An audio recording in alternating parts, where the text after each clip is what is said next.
Hello, everyone, and welcome to War of the Stars, a Star Wars podcast. Coming to you, as always, from deep within the Outer Rim, far beyond the watchful eyes of the Galactic Empire.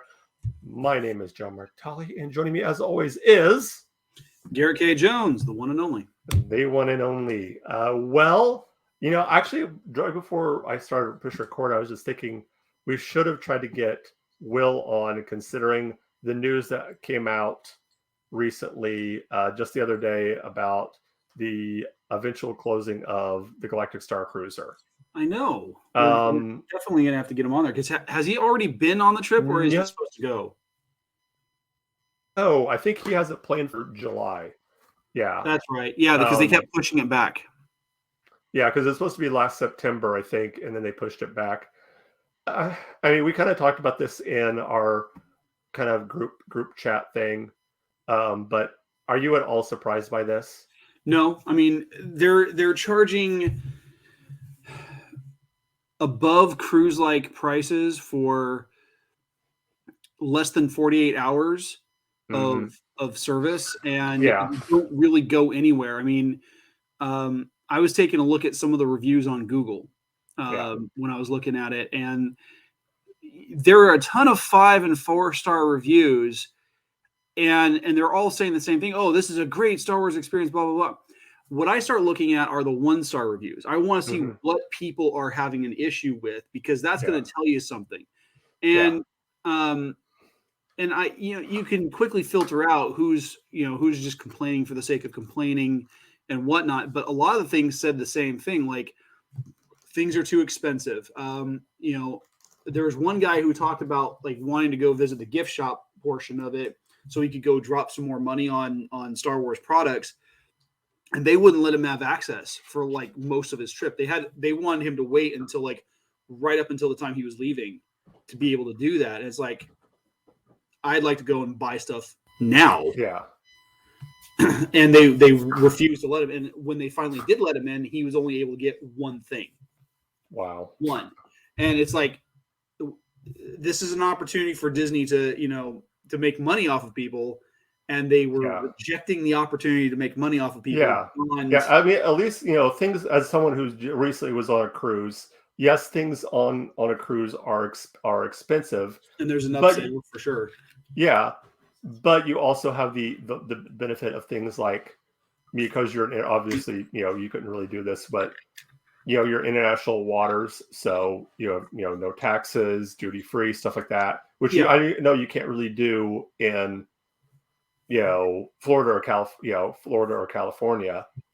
That's not really feasible. But still, making the food and the drinks, I don't know if that costs extra, but making those free, being part of the experience. Yeah, and cruise ships will offer complimentary drinks as a way of saying, hey, this is something that we're offering. If you'd like another one, you'll have to pay for it at the bar or whatever. Yeah. Or you can get, and a lot of cruise lines do you pay a little bit extra for a bar card, but you can go and get unlimited bar drinks or whatever. But the interesting thing is the drinks and the specialty things that they offer at Galactic Star Cruiser were like a complete upcharge on everything. Yeah. That doesn't make any sense. And you're talking about as popular as Star Wars is, it's still in the relative scope of the population, a niche thing. You're talking about a niche thing inside a niche thing of people who will be able to afford it, and would not only Star Wars fans, but these are Star Wars fans that are hardcore, that from what I understand, you have to be willing to be a part of the story that's going on for it to be for you to get any enjoyment of it. Right. So if you're just someone who's a casual Star Wars fan, you're not going to get, it's going to be like, it's not going to be very enjoyable. The other thing I was seeing though is that a lot of the 1-star reviews were talking about how the schedule is so specifically tight that you have to follow it to a T. And if you're even just a 30 seconds late getting to an event, you bypass that whole thing. And so if it's something that's supposed to be crucial to your storyline or whatever, and like they don't account for people just wanting to wander around and investigate on their own and look for things. They're and which is weird because that's one of the things that's talked about in the commercials. The advertisements are like, choose your own. It's kind of a choose your own adventure. Well, it's kind of hard to choose your own adventure when everything's scheduled for you. Yeah. And like everything. And one of the reviews that I read, they were frustrated because it was like it was last year. It was in the middle of a heat wave or something like that in Florida, which Florida, I mean, it gets hot. Like 90-degree temperatures with 100% humidity is going to be it's just unbearable. Mm-hmm. They were waiting at the docking port, the lobby basically outside for 30 minutes or so, waiting for their turn to be shuttled off to the Galactic Star Cruiser, and that's just kind of ridiculous that you would make people wait that long in that kind of environment. And then for me, I mean, the thing that really gets me is that is the decision making that went into this. They keep pushing the sequel trilogy stuff, and I get why they're doing that because that's what's on brand right now. Yeah. But let's look at the demographic of people who can afford this kind of thing. Mm-hmm. The demographic are people who are about our age range, maybe 10 to 20 years older, who have worked their butts off to earn this kind of money and are fans of the original trilogy. And there's none of the original trilogy elements in this. And so the things that they love are the things that are not being promoted on this event. Yeah. And so so the target demographic are younger generations of teens, tweens, and young adults who don't have the funds for this, or they go into serious debt trying to afford it because they're the ones watching the newer films, the newer projects. Yeah. And it's like you're missing your target demographic. Yeah, definitely. This is something that we can talk, I think, ad nauseum about for a while. But like I said, I'd like to get Will on here, possibly, kind of get his thoughts about that, especially as someone who goes to Disney quite a bit. He can kind of get the lay of the land a little bit better than we could. But we have an actual topic to discuss this week. Now, before we jump on that topic, though, there's a little bit of sad news in the Star Wars realm. Irish actor Ray Stevenson, who is going to be featured in the new Ahsoka series later this year, passed away today. Oh no! Yeah, he's playing. I'm not exactly sure if he's playing a Dark Jedi or if he's playing an Imperial Inquisitor. Or some kind of character like that. He's the bearded guy in the trailer with the orange blade. Oh yes. So he just passed away today. In fact, no information about like what the cause of death was. It was very sudden. So it could be any number of things. I'm sure more information will come out in the next couple of days. But he passed away. But I mean, you don't have to wait to see him in Star Wars. He's done a ton of other things. He was in 2004's King Arthur opposite Clive Owen and Mads Mikkelsen, who went on to play Galen Merrick. He played Volstagg in the first three of the Thor films, one of the Warriors 3. He was the guy with the big red beard and the battle axe. And he was actually in Punisher Warzone from 2007 or 8 or something like that. He's done a lot of stuff with Marvel, Disney. So he passed away today. So that's a bummer for us that he doesn't get to be a part of. Continue. And I wonder if they will somehow, because of this, Disney will do any rewriting for this character. If Ahsoka is supposed to be a multi-series thing, if they will. How they will address this within the series, and it's don't know. It'll be interesting to see how it plays out because Ahsoka's not supposed to be coming out for a couple more months. Yeah, definitely.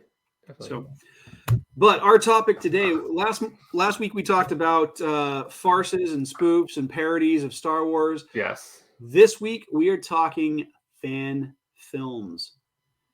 And let's be honest, fan films are really darn good. Oh, yeah. And I think we should start out with, again, like we did last week, the granddaddy of fan films, at least in my opinion, and one that probably could have been featured on last week's. Of course, that is Troopers. Yes. I mean, classic. I mean, this was before fan film. There were fan films. I mean, was this? I think this was like even like early internet, like dial up. Yeah. Like this. It goes back to late 90s, early 2000s for sure. Yeah. In fact, let me see if I can pull it up. Troopers, Star Wars.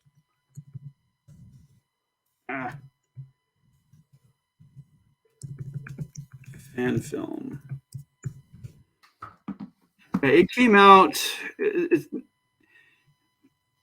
It goes back a while, but I mean, like the most recent stuff that it came out in 1997. Wow. So that is like early internet. Yeah. Because I love it because it takes place on Tatooine and they do it cop style. Yeah, that's what's so great about it. Than it is a parody of Star Wars. Yeah. It was like cops in Star Wars had a love child. Yeah. And this was. I love the scene where they're interrogating or they're talking to Lars, the Owens family. Yeah. That was just so great. It was that was funny. Yeah. So what are some of the fan films that besides Troopers that that stand out to you that you've really enjoyed? There's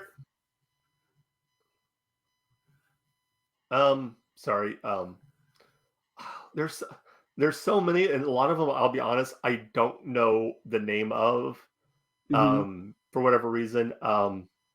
There was one I watched that was a story, and it was like a four-part story of a young man on a planet at the end of the Clone Wars.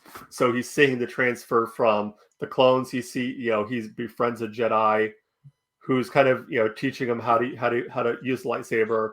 He's not using a lightsaber himself; it's just a stick, and he's kind of watching him as the Jedi is practicing. And then the Jedi goes, "Oh, here's some techniques," and of course he ends up joining the rebellion. Kind of underground early on to fight against the Empire, and it was just really well done. And there's a twist at the end because you think he's going to be the Jedi, and it turns out to be someone else. Yeah, but really good. Again, there's one with, and I can't think of the name of it, with Darth Maul. I think it's something. It's The Apprentice. I'm looking at it now. It's called Darth Maul Apprentice. Came out 7 years ago. That one's really good. It was fantastic. As problematic and as kind of controversial as he's become in the past couple of years, Star Wars Theory Vader fan film was really good. Star Wars Theory was fantastic. Their series was just amazing. Oh yeah, that opening first episode, Shards of the Past, was just well done.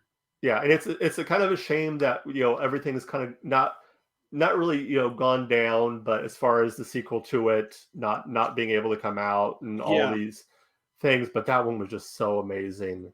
Bucketheads. If you've not seen Bucketheads is amazing. Is really good. It's really good. Yeah. Have you seen The Last Padawan? I probably have. Like I said, it came out about 6 years ago, and then and it's a 20-minute fan film. Yeah. And it spawned a sequel about a year ago, and in just a year. So like I'm looking at the YouTube stats right now. So The Last Padawan, which came out 6 years ago, it's only 20 minutes long, has currently 3.9 million views on YouTube. Mm-hmm. In just a year, the second one, which is a little over 50 minutes, has garnered 3.2 million views. Ooh. in just a year, and it's the sequel. In fact, the what's great is the thumbnail for both of these videos is just really cool. Like the first one is this forested moon planet, and up in the sky above the trees, you see a Star Destroyer just looming, coming out of the mist. This sequel one has the Jedi character standing on the reflected on this this watery shoreline, almost like a sandbar type of thing, like you see out like near Huguenot in northern Florida, with again a Star Destroyer imposed in the sky above him. Like the first one is just fantastic. I didn't even realize that there was a sequel yet, and it's really good. Nice. Yeah, one thing I appreciate is how, traditionally, and I think Disney's kind of continued that of allowing these fan films to be made and giving a lot of freedom, and really, I remember Lucasfilm used to even do a competition for who could come out, who could do the best, for fan films, and they were and you compare that to Paramount and how they've treated their fan films. Obviously, there's a lot of difference between the two, and reasons behind why Paramount has kind of put a lot of restrictions on the fan films that have to do with certain people in that community. But Lucasfilm has really, had I wouldn't say had a hands-off approach, but they've given them a lot of more. I think they've given them a lot of creative freedom. Their basic rule is, as long as you don't, make a profit off of it, we're okay. Yeah. Well, and what's really kind of neat is that there's some of these I'm looking through on YouTube. There are several that were part of a lightsaber competition that's called Saber Comp, and so several of these they received awards at Saber Comp 2022 because of just how well choreographed the lightsaber duels were. Yeah, how extensive they were done, and the fact that they made a point of really putting a display of how the footage was done. Like you look at fight scenes from the MCU where the characters are they cut before they make impact, and then it cut.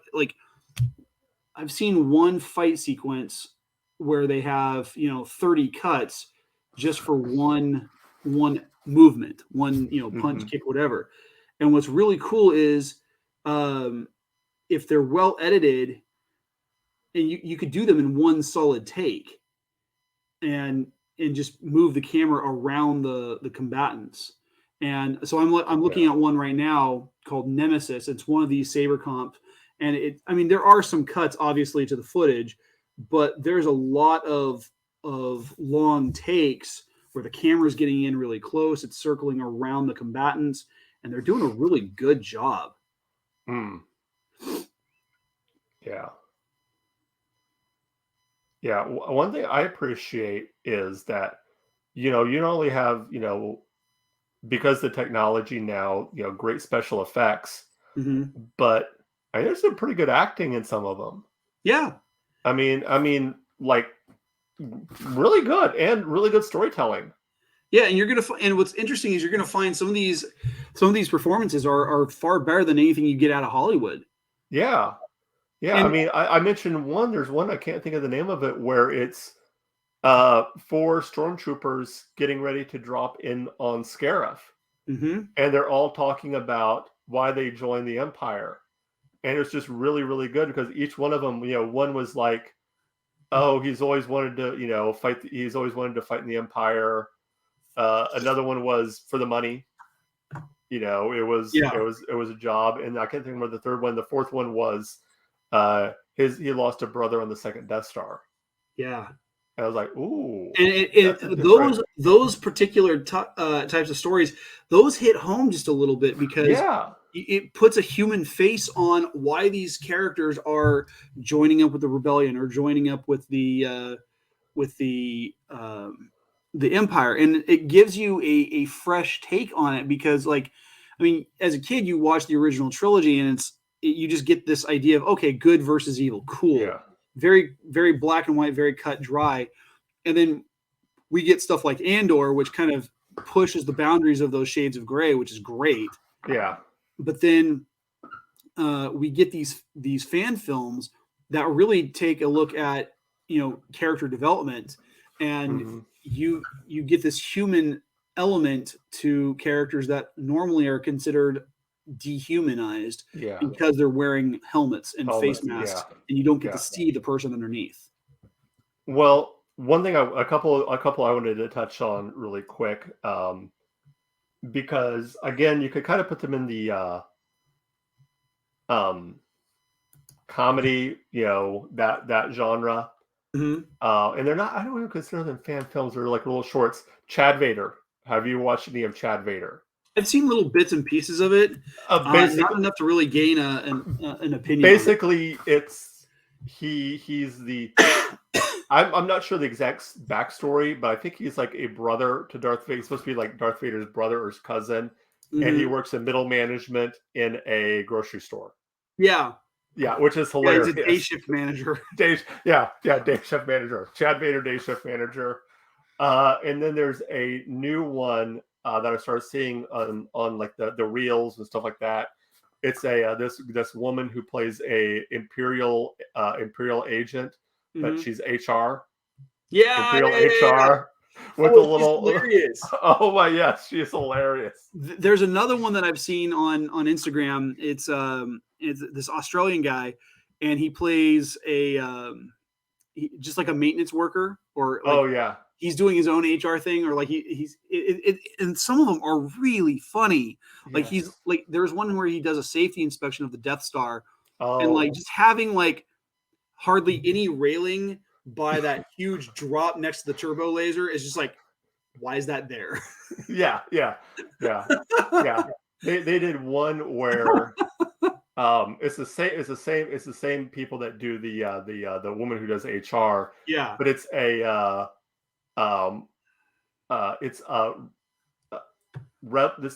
the Alliance defector hotline. So anyone who wants to defect, and they're on Hoth, and so of course she's got this Minnesota accent, just kind of like that.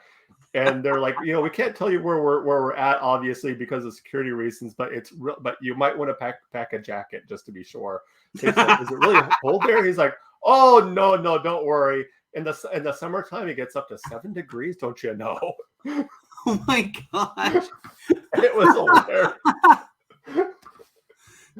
So, speaking of fan films, I actually wrote one. Oh, not a couple of years ago. It was during the pandemic. I was talking with a buddy of mine. He and I are both big Star Wars fans here, and at the time, neither of us were working a whole heck of a lot because of circumstances. Yeah. But it was actually right before the pandemic.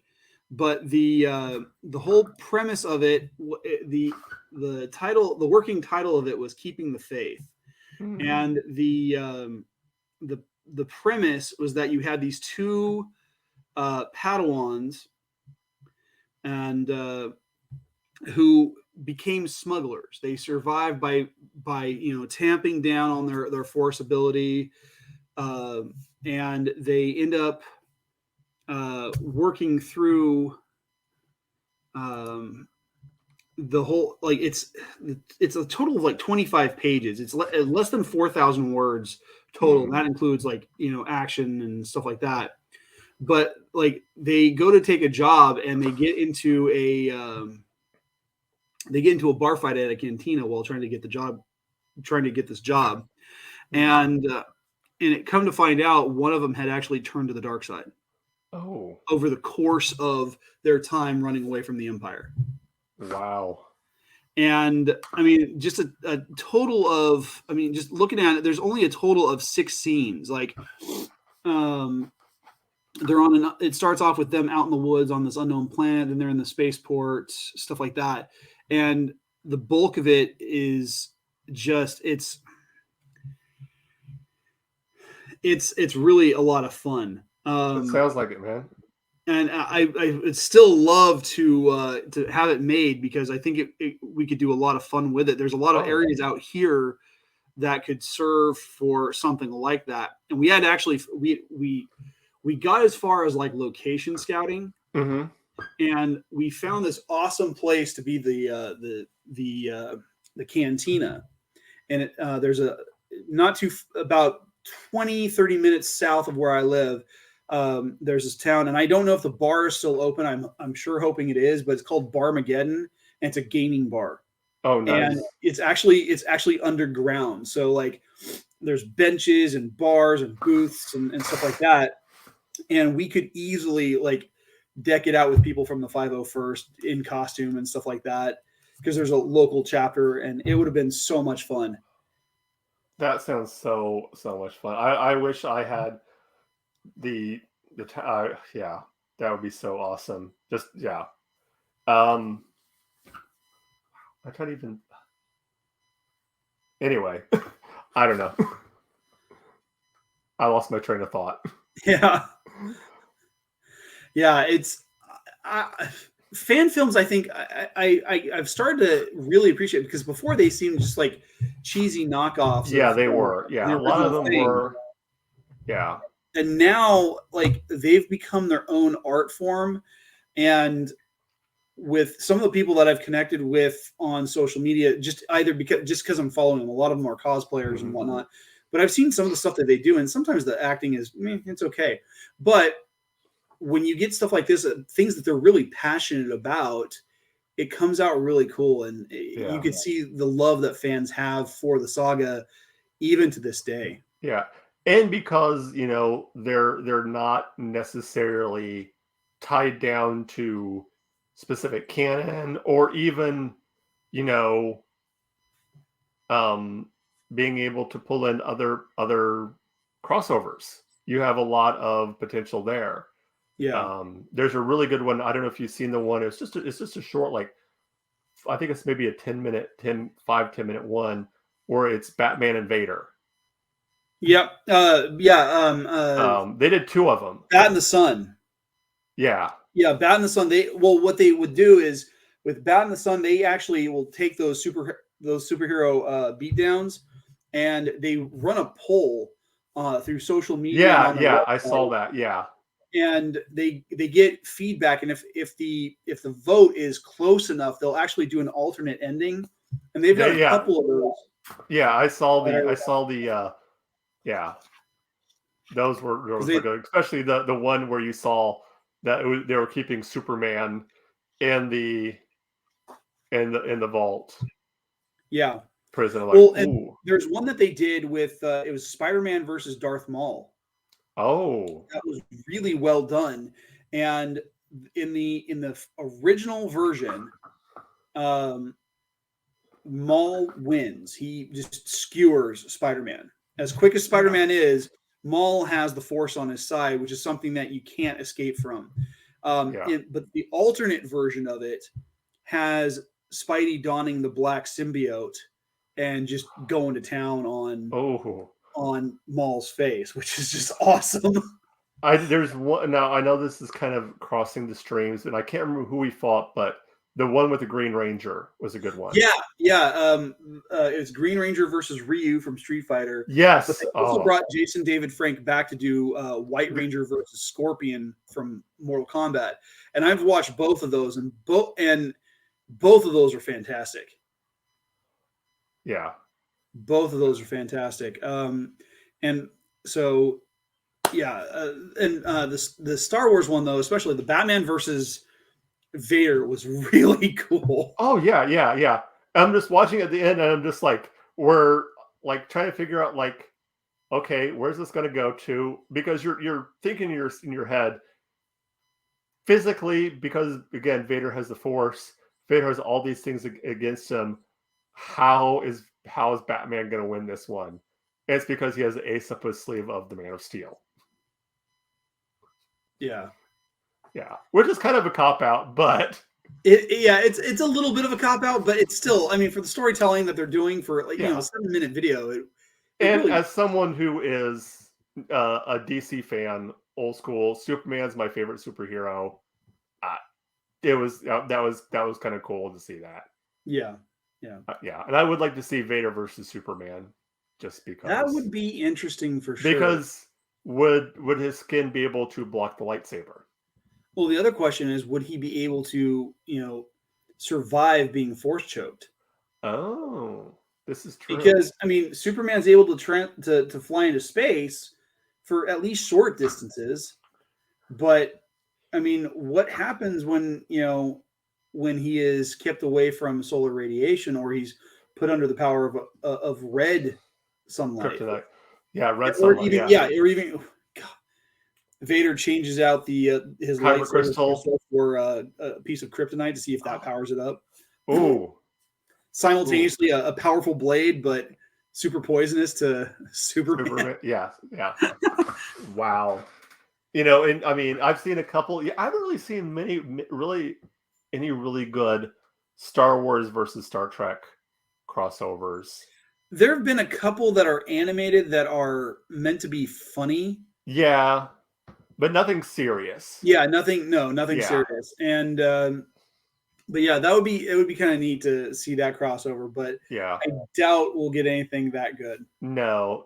I do like the little short TIE Fighter anime that they did. That was really good. Fun. That would be fun to see a full length one of that. Just so many, too many to choose from. Yep. Well, I think that will kind of wrap things up here. Next week, we're not sure what's going on next week, but we will let you know. Next week we decided that we're going to start fleshing out your character for the RPG. Yeah. Well, I was saying that next week is a holiday. That's right. Next Monday is Memorial Day. Yes. So we will actually take Memorial Day off. We'll come back in early June. Okay. That way we can enjoy the holiday without having to rush around and be crazy. Exactly. We want to take the moment to thank all of those who have are serving or have served or who have lost loved ones in the service. All those who have died for our freedom. Here in the U.S. and Canada and all over the world. We thank you for your service. Garret, why don't you tell the people out there where they can find you? Well, you guys can find me on a couple of different locations. I'm on Instagram and Twitter at GKJ_publishing, where I talk about my books and I promote my YouTube channel, which is also called GKJ Publishing. On YouTube, I have a show called The Right Way, where we talk top 10 lists, book recommendation lists. We have author interviews. And this Saturday, I have a brand new Creators Corner set of writing tips. We've been talking world building, and on this particular episode, I'll be talking about world building for religion, technology, and magic, because those three things really do go hand in hand.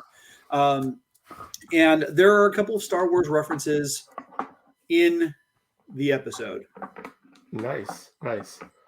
As for us right here, of course, if you're going to hold of us, you can do that through our email. That is warofthestars1@gmail.com. That is also our Twitter handle. All other social medias, you can find us just by searching War of the Stars, a Star Wars podcast.